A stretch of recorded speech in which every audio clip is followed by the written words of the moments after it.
J'ai une question pour vous. Est-ce que vous avez déjà été voir un physio?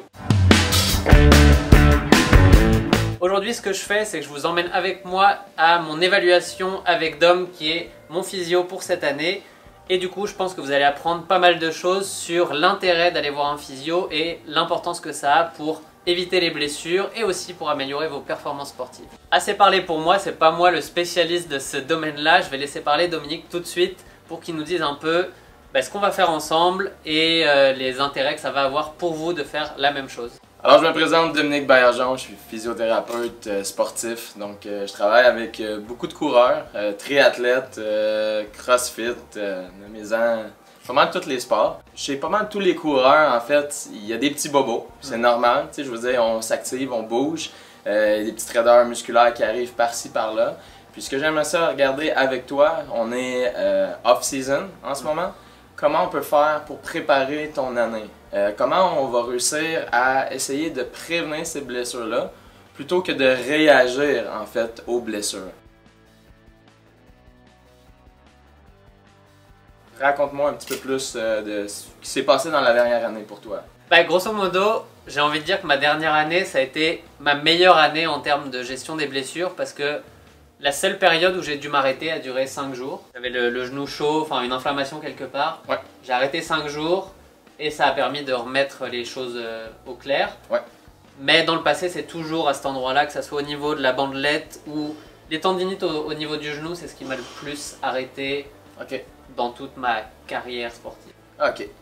Où se situait exactement ta douleur? C'était vraiment sous le kneecap. Là, Ok, donc en dessous de la rotule. Ouais. Donc on parle ici d'un syndrome fémoro-patellaire. C'est une espèce de diagnostic.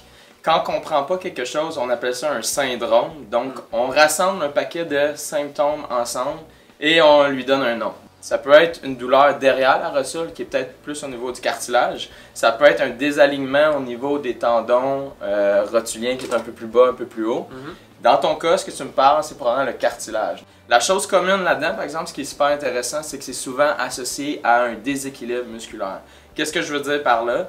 Ton syndrome de la bandelette sur le côté est probablement associé en fait à ce genre de blessure-là.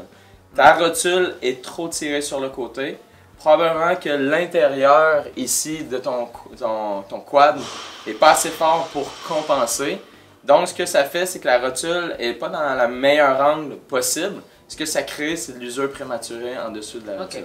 Ce qui est intéressant de discuter de ça à ce moment-ci, c'est qu'une des façons de faire, c'est sûr qu'on va venir étirer ce qui est sur le côté.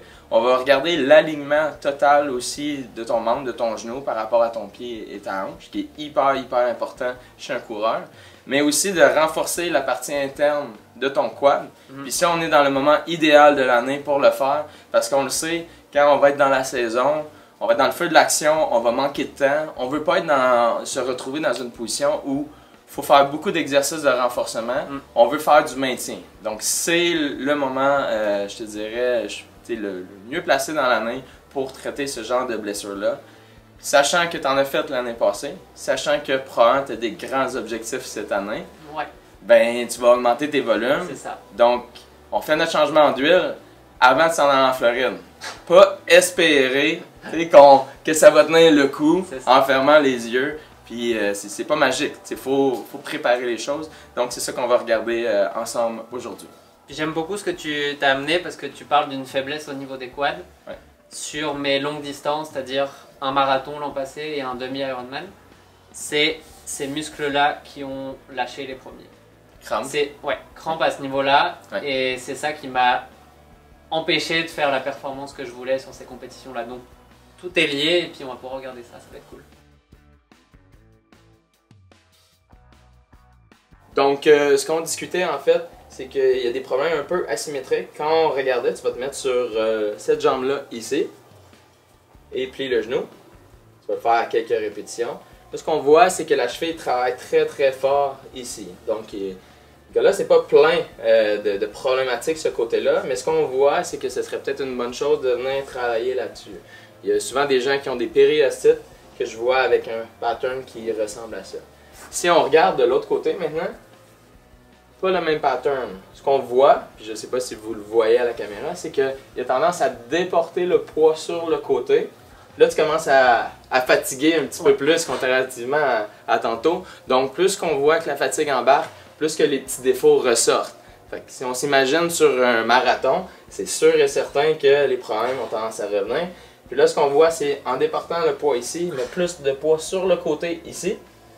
Donc, on s'expose à avoir des problématiques, des douleurs, des fractures de stress sur le côté. C'est quelque chose qui arrive fréquemment à la course. Et aussi un déséquilibre à ce niveau-là.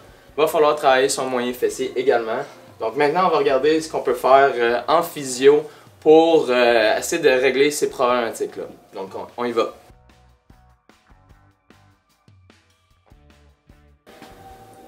Je regarde la mobilité de tes hanches, un peu restreint ici, mais c'est quand même pas si mal. Puis, si je regarde ça, 15-20 degrés. T'sais, il te manque 50% de ta mobilité. L'affaire, c'est que s'il te manque de rotation interne ici, c'est signe que ta hanche est comme bloquée à un certain niveau. Ton moyen fessier ne pourra pas s'activer de façon optimale à ce moment-là. Si on regarde au niveau de ta bandelette, ça ici, j'ai de la misère à glisser ta rotule vers l'intérieur. Je sens qu'il y a comme une restriction ici. Tu passes du rouleau là-dessus? Oui. Pas suffisant. On va falloir en passer plus. C'est mieux quand